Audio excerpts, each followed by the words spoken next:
তো হ্যালো বন্ধুরা, সবাই ভালো আছো? আজকে বহুদিন পর তারা মায়ের কাছে এলাম। ভাবতে পারিনি যে আসতে পারবো, কাজের মধ্যে থাকি সব সময়।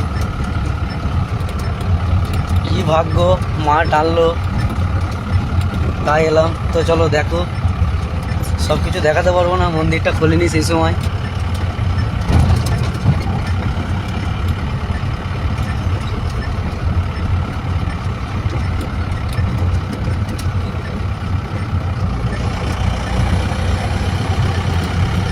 যেইটুকু পারছি সেইটুকু দেখাচ্ছি।